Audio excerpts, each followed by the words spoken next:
Hello guys, today we are collecting melt samples here in Minneapolis. We are on the Mississippi River at our 694 sites. It's currently 37 degrees out and sunny, so perfect time to do melt sampling. You can see it's quite turbid in here. What we're looking for is, it's pretty common to see spikes in conductivity and salinity due to salting the roads and sidewalks over the winter. So we're going to be taking some water quality measurements here with our sonde, and we've rinsed the sonde.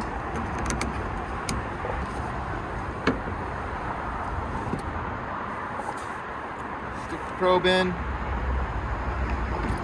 and as I said, we're looking at conductivity and salinity. So conductivity here is at 2,405 microsiemens, and a typical range for drinking water for conductivity is going to be in the 200 to 800 microsiemen range, and you can see that we're at 2.09 parts per 1,000 for salinity.